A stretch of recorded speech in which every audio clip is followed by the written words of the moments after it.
The stream is back. I fucked that up. I've sworn the first 30 seconds of the video. I accidentally hit end broadcast for some reason. I don't know why I did that, but we were finishing up with our Zugzong Wang fight.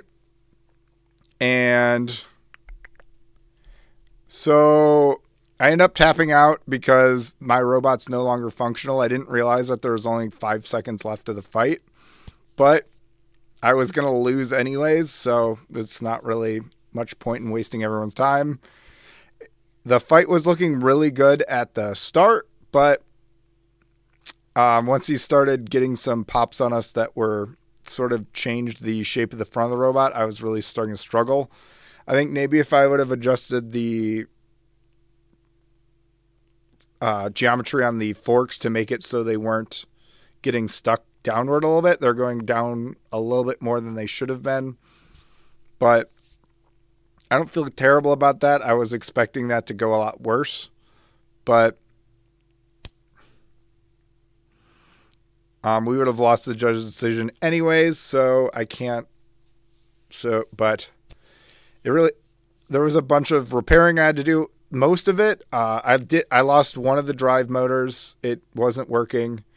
And I think it might have been a wire issue almost while I was in the repairing it or something. And it was mostly the base plate that had to be replaced in the back. I replaced the back and the base plate because the base plate had a huge chunk out of it. I might have been able to just screw things back together and rock it, but I wasn't going to risk it with that much damage to the base plate.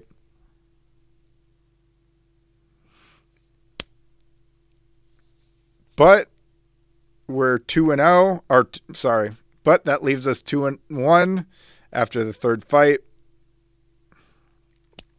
meaning we still have a shot to win the fourth fight and qualify for the single elimination bracket. And that last fight to try to make it into the single elimination bracket is against Kingslayer. Kingslayer is another two-wheel drive horizontal. It's a modified scalar kit. I've fought Kingslayer before with Bigfoot and won in order to get third at another event here in Chicago. Or not here, I'm not in Chicago now, but this event was also in the Chicago area. But so I know we can beat it, but it has had some pretty good fights. So I know going into this point, Kingslayer is actually 3-0, even though we're 2-1 and we got paired against them. So I know we can win it. Let's see if we do. Because especially if we can beat Midnight, we should be able to beat Kingslayer, even though we got lucky against Midnight. But okay. Is this footage good? Okay.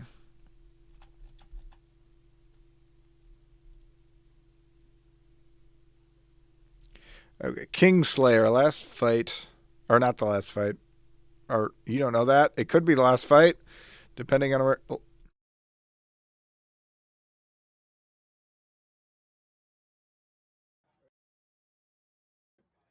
Okay.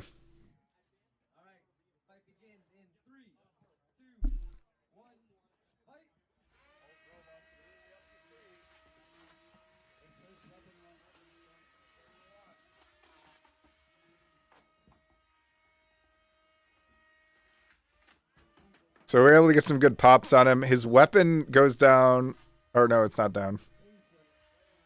But we are getting the better end of these exchanges.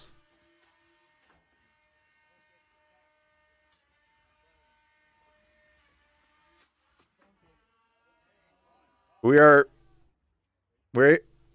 flipped upside down. Our wedges are acting kind of weird.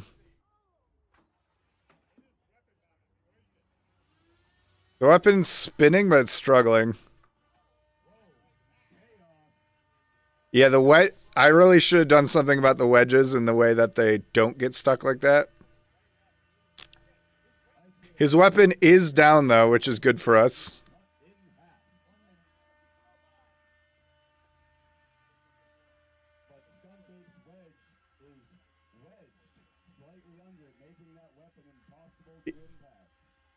Yeah, unfortunately, this is not ideal for us, but we do technically have the advantage because he can't do much to capitalize.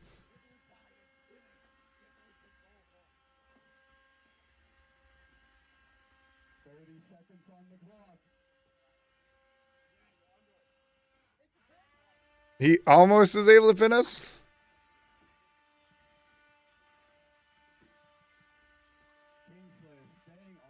So we are able to get a pin right here at the end. Able to push him in that corner despite our wedge being stuck downward.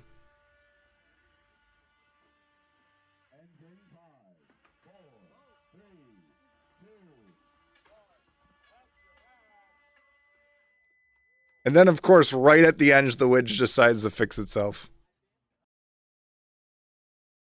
Okay, we're not going to turn off the stream by accident this time. So that one ended up going to a judge's decision. It's pretty clear that I should have done something to prevent the wedges from going down further than they should. That literally would have taken like me just reprinting them like once. But I was dumb and didn't do that. We do end up winning the judge's decision because his weapon did go down completely, and our drive wasn't really that compromised since it was just the wedges. The wedges. But yeah, we won the judge's decision because he wasn't really able to capitalize on our wedges being downward, and that's not really much damage for him. And we were able to take out his weapon. And those good pops at the beginning and that like pin right at the end looked good for us, and he wasn't able to get any clean pins, even though our wedges were down. So that means we move on to the single elimination bracket. And our first fight in the single elimination bracket is against Belladonna. Belladonna has had a lot of improvement in the last year. Last time I fought it with Bigfoot, I was able to win pretty easily.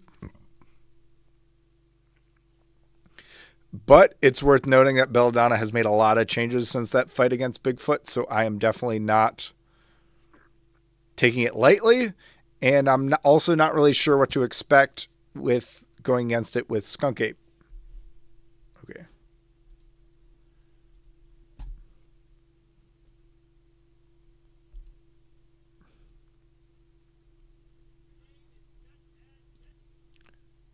Okay.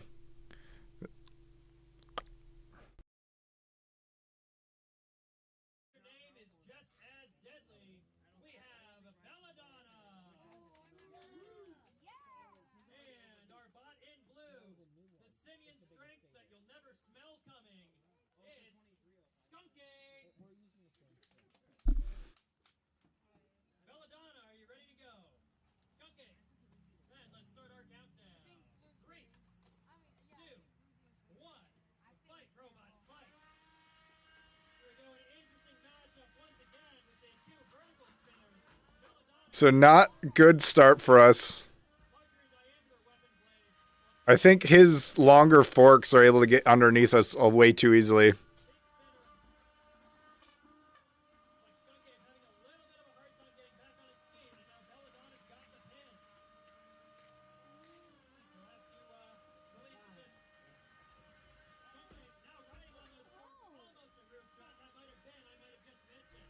Again, the forks getting down further than they're supposed to is hurting us here.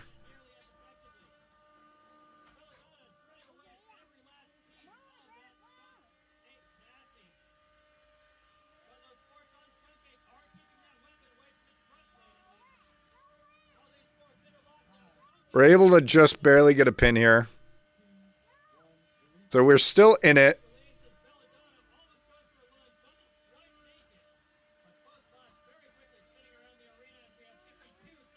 Almost able to capitalize him leaving his back to us.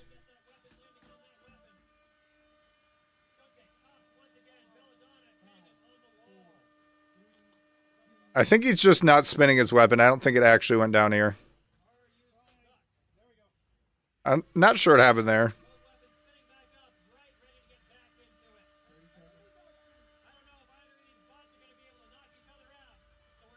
I'm really, yeah. I'm still in it, but I have a lot of ground to make up here.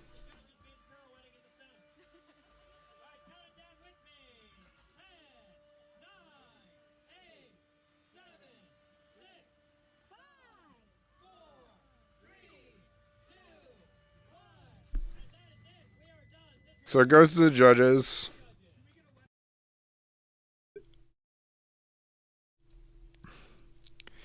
So they do a weapons and drive check at the end. Both of our robots are fully functional. And it's pretty clear that he did get more pops on us. Like he hit us more with his weapon and pushed us around more. So unsurprisingly, we lost that judge's decision. It's pretty clear that, like I've said entirely too many times before, I should have done more to limit the rotation on my forks. And I think maybe his forks also outreached mine. And since it, like I talked about previously, especially in the Bigfoot section, is that the ground game is pretty much everything when you're in an arena this small, because half the time, all I can really do is just face my opponent and come at him.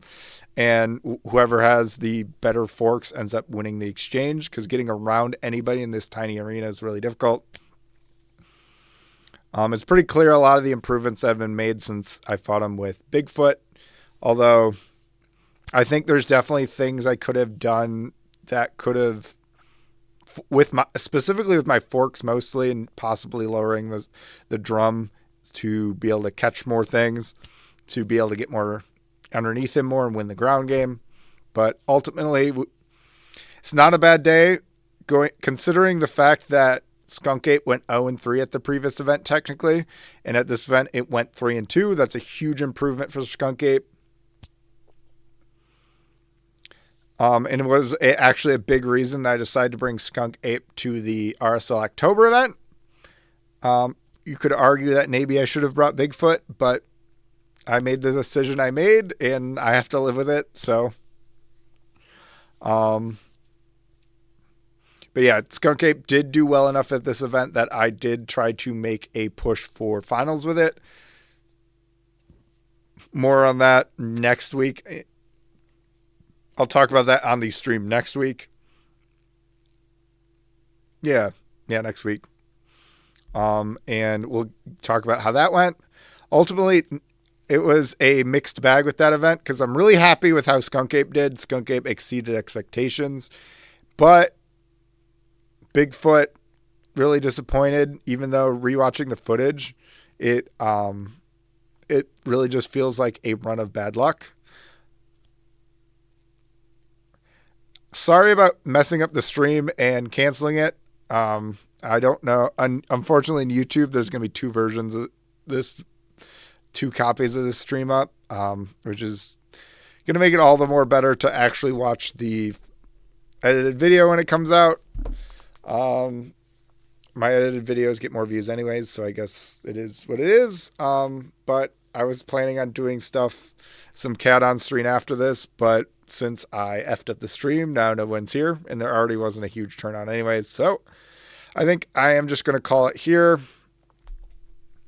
I'm sorry. This is one of my messier streams. I didn't have the files ready and then accidentally stopped the stream partway. But for those that are watching right now, thanks, and see you next week. Hopefully, maybe I have another video out before